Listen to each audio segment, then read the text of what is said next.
नमस्कार, मैं हुसैन रिजवी। देश में कोरोना का मीटर हर दिन एक नया रिकॉर्ड बना रहा है। करीब 10,000 के केस रोजाना सामने आ रहे हैं, जबकि डेथ मीटर भी 7,000 को पार कर चुका है। ऐसे में हर किसी के जहन में सवाल यही है कि आखिर इस किलर वायरस के साथ हमें कब तक जीना पड़ेगा।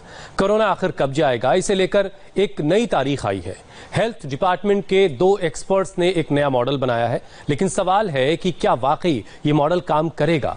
इसके लिए हमारे रिपोर्टर्स ने ग्राउंड रिपोर्ट तैयार की है।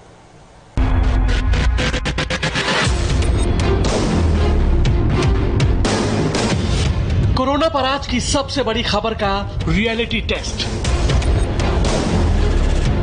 कोरोना पर सबसे बड़े दावे की हकीकत बताएंगे इंडिया टीवी के रिपोर्टर्स। खबर बहुत बड़ी है, इसलिए हमने बारीकी से इन्वेस्टिगेशन किया। हमारे रिपोर्टर्स ने ग्राउंड जीरो तक जाकर हालात को देखा, समझा, तब रिपोर्ट भेजी। हम एक एक करके सारी रिपोर्ट्स दिखाएंगे, कोरोना के 2 एपिसेंटर के ताजा हालात बताएंगे। मगर सबसे पहले वो खबर जिसका इंतजार आप पिछले कई दिनों से कर रहे होंगे। ये खबर directorate general of health services यानी डीजीएचएस के 2 सीनियर एक्सपर्ट्स ने दी है। डीजीएचएस के एक्सपर्ट्स ने अंदाजा लगाया है कि भारत में कोरोना की उल्टी गिनती शुरू हो गई है। भारत में 3 महीने में कोरोना खत्म हो सकता है। सितंबर के बाद भारत में कोरोना के पेशेंट 0 हो सकते हैं। डीजीएचएस के पब्लिक हेल्थ डिपार्टमेंट में deputy director general doctor Anil Kumar और डीजीएचएस के लेप्रोसी डिपार्टमेंट के deputy assistant director Rupali Roy, इन दोनों वैज्ञानिकों ने मैथमेटिकल मॉडल का इस्तेमाल करके बताया है कि 15 सितंबर के बाद भारत में कोरोना महामारी खत्म होने की संभावना है। इन दोनों एक्सपर्ट्स ने 1 मार्च से लेकर 19 मई तक का डेटा लिया। इस डेटा के आधार पर रिग्रेशन एनालिसिस किया। ये एनालिसिस पहले रिलेटिव रिमूवल रेट पर आधारित है। डेटा एनालिसिस में महामारी का टोटल साइज, इन्फेक्शन और रिमूवल यानी एक्टिव केसेस और रिकवरी या डेथ के डेटा को शामिल किया गया है। डीजीएचएस के वैज्ञानिकों ने जो मॉडल बनाया वो कुछ इस तरह का है। इससे पता चलता है कि भारत में रिकवरी रेट बढ़ने का जो ट्रेंड है, उस ट्रेंड से 15 सितंबर के आसपास रिमूवल साइज 100% के करीब हो सकता है। यानी रिकवरी और डेथ के नंबर करीब करीब टोटल केसेस के बराबर हो सकते हैं। उस स्थिति में एक्टिव केस 0 के करीब होने की संभावना है। इस तरह कोरोना खत्म हो सकता है। भारत में रिकवरी रेट फिलहाल 48.37% का है। मोर्टेलिटी रेट यानी कोरोना से होने वाली मौत का परसेंटेज 2.80 है। इन्हें मिला दे तो रिमूवल साइज 51.17% है। बाकी 48.83% केसेस एक्टिव पेशेंट है। एक्सपर्ट्स ने जो मैथमेटिकल मॉडल तैयार किया है, उसमें 15 सितंबर तक एक्टिव केसेस 0% और रिमूवल साइज 100% होने का अंदाजा लगाया है। ये तो रही मॉडल की बात, लेकिन क्या ग्राउंड पर वाकई ऐसा ट्रेंड दिख रहा है? इसे चेक करने के लिए इंडिया टीवी के रिपोर्टर्स ग्राउंड रिपोर्टिंग के लिए निकले। India TV reporter Jayaprakash Mumbai के अंधेरी वेस्ट के गांवठन इलाके में पहुंचे। यहां हर रोज कोरोना के मरीज मिल रहे हैं। अब तक 2 मरीजों की मौत हो चुकी है और 7 पॉजिटिव केस हैं। लेकिन ना तो इमारतों को सील किया जा रहा है, न ही फ्लोर सील किए जा रहे हैं। गांवठन को कंटेनमेंट जोन घोषित करने का कोई नोटिस भी नहीं लगाया गया है। नतीजा, एक के बाद एक दूसरी बिल्डिंगों में कोरोना फैल रहा है। यह है इरफान मंसूरी, जिनके जीजा जुनैद मंसूरी 10 दिन पहले कोरोना पॉजिटिव मिले। उनकी पत्नी महफूजा को होम क्वारंटीन किया गया, लेकिन ना तो इनके घर को सील किया गया, ना ही कोई नोटिस या बैनर लगाया गया। एक हम आपको नज़ारा दिखाते हैं। ये एक इमारत है। इस बिल्डिंग के अंदर 2 जो लोग हैं वो संक्रमित हुए हैं। एक जुनैद हैं जिनको अस्पताल में भर्ती किया है, वो पॉजिटिव आए हैं, और उनकी जो पत्नी है महफूजा, वो होम क्वारंटीन की गई हैं और होम क्वारंटीन के साथ में उनको अभी अंदर उनका इलाज चल रहा है। लेकिन हम देख सकते हैं कि संक्रमित पॉजिटिव व्यक्ति पाए जाने के बाद ये पूरा इलाका किस तरीके से चहल पहल का है। इतने सारे लोग यहाँ पर आपको नजर आ रहे हैं। ना कोई बैनर लगा है बीएमसी का, ना ही ये बिल्डिंग सील की गई है, ना ही कोई रोक टोक है आने जाने वालों को।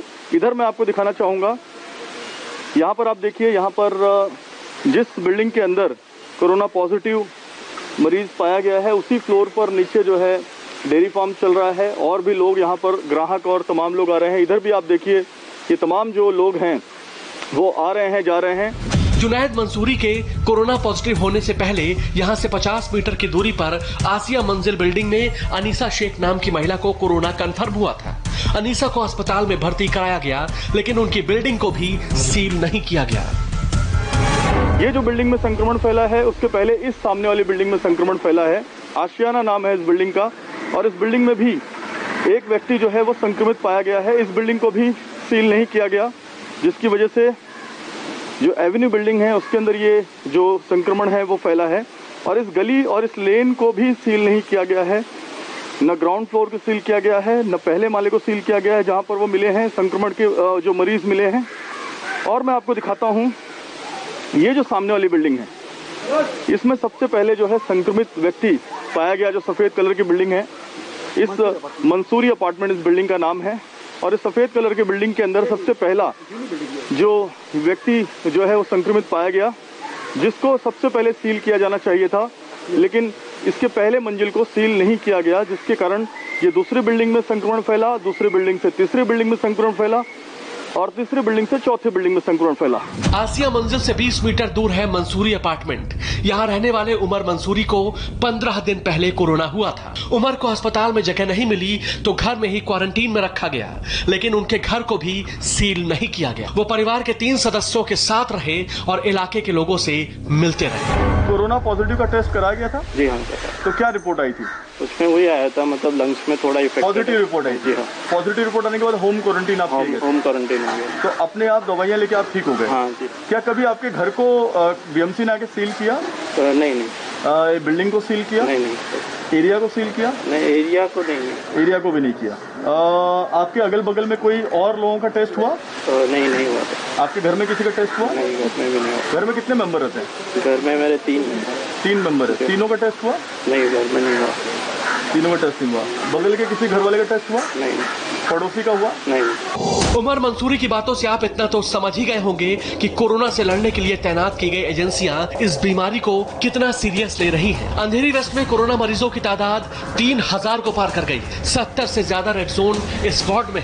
वेस्ट वार्ड में रोजाना 200 से ज्यादा मरीज बढ़ रहे हैं। इन आंकड़ों के बावजूद लापरवाही किस दर्जे की है वो आपकी आंखों के सामने है। बीएमसी की ओर से गांवठन में कभी कोई छिड़काव नहीं किया गया। एक एनजीओ ने यहां अपने खर्चे पर पूरे एरिया को 3 बार सैनिटाइज करवाया।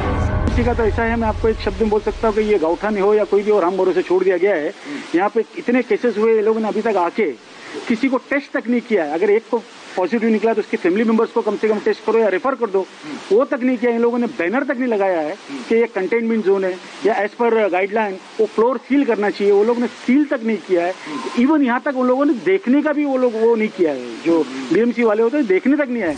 इस बीच महाराष्ट्र सरकार ने कम लक्षण वाले या बिना लक्षण वाले कोरोना मरीजों को अस्पताल में भर्ती करने की जगह होम क्वारंटीन में रखने के ऑर्डर जारी किए हैं। अस्पतालों में मरीजों की बढ़ती तादाद को देखते हुए ये आदेश निकाला गया है। महाराष्ट्र के अकेले का कोरोना नंबर चीन से ऊपर निकल गया है। इस एक सूबे में कोरोना पॉजिटिव की संख्या 85,975 हो गई है और मौत का फिगर 3000 के ऊपर पहुंच गया है। पिछले 24 घंटे में यहां 3007 पॉजिटिव केस मिले और 91 मरीजों की मौत हुई।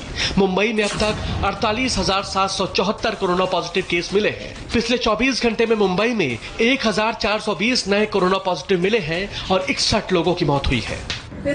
इसी महाराष्ट्र की एक और तस्वीर देख लीजिए। माटुंगा थाने में तैनात कांस्टेबल की तबीयत खराब है, सांस लेने में तकलीफ है। परिवार वाले कोरोना की आशंका से डरे हुए हैं, लेकिन अस्पताल में जगह नहीं मिल रही है।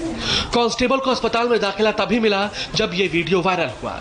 ये हालात तब है जबकि कोरोना ने महाराष्ट्र में पुलिस वालों को टारगेट पर ले रखा है। महाराष्ट्र में कोरोना पॉजिटिव पुलिस वालों की तादाद 2562 तक पहुंच गई है। कोरोना से अब तक 34 पुलिस वालों की मौत हो चुकी है। मोदी सरकार के स्वास्थ्य मंत्रालय के 2 एक्सपर्ट्स ने कोरोना वायरस की जो एक्सपायरी डेट बताई है वो अभी 99 दिन दूर है। सवाल है क्या 100 दिन बाद कोरोना हिंदुस्तान से चला जाएगा? सवाल ये भी है क्या इन 99 दिनों में कोरोना हमें मारता रहेगा? चलिए, इस रिपोर्ट के साथ एक ब्रेक का वक्त है। ब्रेक के बाद दिव्यांग जनों के लिए खास न्यूज बुलेटिन।